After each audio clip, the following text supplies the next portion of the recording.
सेवानाम साई बंदे, अलग है साई पूजा। सेवानाम साई बंदे, अलग है साई पूजा।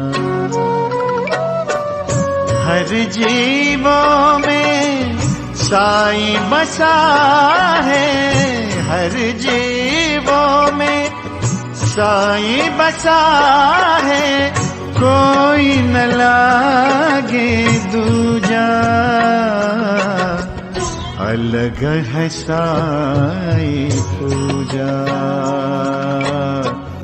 अलग है साई पूजा। सेवानाम साई बंदे, अलग है साई पूजा। ओम साई राम। मैं प्रियंका पटना से बोल रही हूँ। मैं साईं पूजा चैनल पे अपने एक एक्सपीरियंस शेयर करना चाहती हूँ। मेरा नाम प्रियंका है। पिछले साल 2021 में 2021 में नहीं 2020 में मैं अपने हस्बैंड के साथ और अपनी मम्मी जी के साथ, मदर इन लॉ के साथ अपने हस्बैंड के क्वार्टर में सहारनपुर, मतलब तीनों को साथ जा रहे थे सहारन। हम लोग क्योंकि मतलब वहाँ पे 2 महीना के लिए रहने जा रहे थे, इस वजह से हम लोग का लगेज भी था।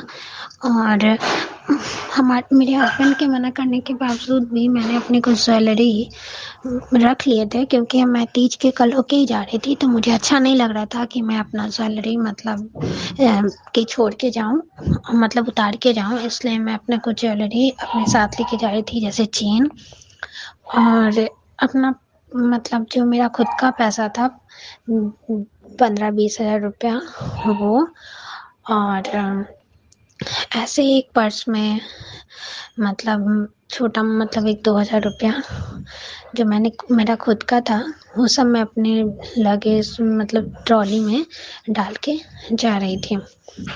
सहारनपुर स्टेशन के आने के ठीक पहले कुछ लोग 3-4 लोग वहाँ पे मतलब अचानक से आए, और क्योंकि हम मतलब हमको को तो आदत उतना है नहीं कि हम ट्रेन से मतलब ज़्यादा हम सफ़र किए नहीं हैं, ट्रैवलिंग किए नहीं हैं, इस वजह से हमको उतना आदत है नहीं। तो मेरे हस्बैंड को ये बात पता है, तो इस वजह से वो स्टेशन मतलब आने के ठीक 10-15 मिनट पहले ही मतलब वो अपने लगेज के साथ गेट पे आ गए। हम, मेरी मम्मी जी और मेरे हस्बैंड तीनों।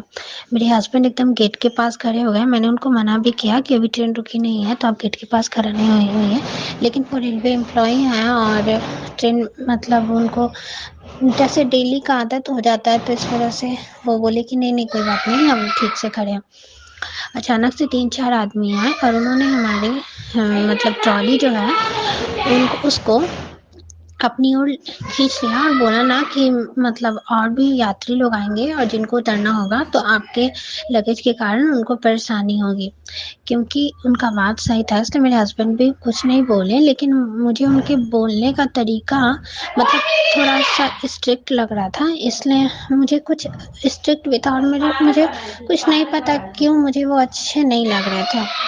उससे मतलब 1 घंटा 2 घंटा पहले से ही मेरा दाहिना आँख फड़क रहा था, राइट आई जो है वो फड़क रहा था। तो मैंने अपने साईं माँ से बोल दिया था कि बाबा पता नहीं मतलब कौन सा कष्ट आने वाला है, छोटा है या बड़ा, बस आप उसको हर लीजिए। और साईं कष्ट निवारण मंत्र मैं ट्रेन में ही मन ही मन पढ़ते जा रही थी। साईं कष्ट निवारण मंत्र मैंने 3-4 बार पढ़ा मन ही मन, क्योंकि जब आँख फड़क रहा था तो मुझे डर लग रहा था। वैसे भी हम लोग ट्रेन में थे, तो मुझे मतलब उतरना है इस ट्रेन का, तो वैसे भी मतलब चढ़ना उतरने में तो हमको डर लगता है, तो इसलिए मैं साईं कष्ट निवारण मंत्र पढ़े जा रही थी। और मैं अपने बाबा से कहती कि बाबा जो कुछ भी कष्ट है, छोटा है बड़ा है हमको नहीं पता, बस आप उसको हर लेना। फिर सहारनपुर स्टेशन आने के ठीक पहले तक वो जो हमारा ट्रॉली था वो उन लोगों के पास ही था, और उन लोगों ने 3-4 लोगों ने उस ट्रॉली को अपने चारों ओर से घेर रखा था। हम लोग भी वहीं पर थे, लेकिन मतलब वो लोग इस तरीके से घेर रखे थे, और मैं बार बार बोल भी रही थी कि मेरा ट्रॉली कहाँ है, मेरा ट्रॉली कहाँ है। तो वो लोग बोले कि आपका ट्रॉली यहीं पर है। फिर हम लोग का स्टेशन आया और हम लोग उतर गए अपनी ट्रॉली के साथ। जब हम लोग क्वार्टर में जाते हैं तो कपड़ा चेंज करने के लिए, फ्रेश होने के लिए हम लोग अपना कपड़ा निकालते हैं। जैसे मैं ट्रॉली खोलती हूँ तो देखते हैं कि ट्रॉली का जो ऊपर वाला पार्ट है वो एकदम पूरा फटा हुआ है। हम बताते कैसे, जो ट्रॉली के सबसे ऊपर जो 1-2 चेन होते हैं वो वो चेन को खोल करके उसमें ब्लेड मारा हुआ था, और हम लोग को पता ही नहीं था कि जो ब्लेड मारा गया है वो कपड़े का होता है, और वो उससे अगर मतलब उसको अगर फाड़ दिया जाए तो वो और उसमें हाथ डाल के देखा जाए तो पूरा का पूरा ट्रॉली आपको मतलब पूरा अंदर का ट्रॉली का जितना सामान है मतलब वहां तक आपका हाथ पहुंच जाएगा, अगर वो मतलब वो तिरछा करके मतलब वो ब्लेड मारा हुआ था। और पूरा जो मेरा चूड़ी का डब्बा था ये सब कुछ था, मतलब वो लोग इस तरीके से मतलब पूरे ट्रॉली को बोला जाता है एकदम छानबीन कर दिए थे उतना ही देर में, कि मतलब मेरा चूड़ी का डब्बा जो लेके गए थे उसको एकदम चूर कर दिए थे। हो सकता है उनको लगा होगा कि वो चूड़ी का डब्बा मतलब कुछ बैग पर्स है,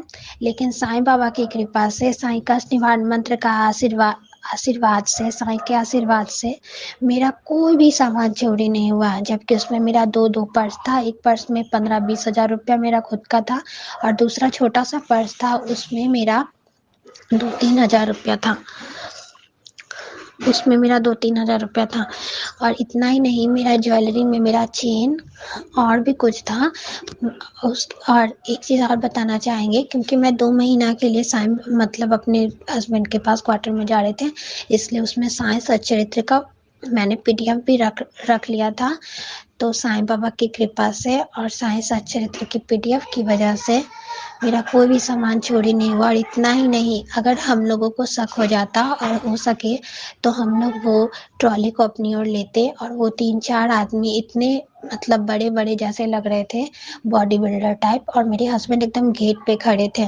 अगर बाबा की कृपा से नहीं मतलब हम लोग को उतना मतलब हम लोग उतना ये कर पाया, ना हम लोगों ने उन लोगों को देखा, नहीं तो हल्ला गुल्ली में अगर शायद बाई चांस हम लोग का नज़र भी पड़ जाता और वो लोग ऐसा वैसा कुछ कर देते तो हम लोग क्या करते, क्योंकि हम लोग तो हम ना ही हम मतलब ना ही मैं कुछ कर सकती थी, ना ही मम्मी जी, और मेरे हस्बैंड एकदम गेट पे खड़े थे। साईं बाबा की वजह से और साईं सच्चरित्र की महिमा से मेरे हस्बैंड को और हम लोगों को कोई नुकसान नहीं हुआ।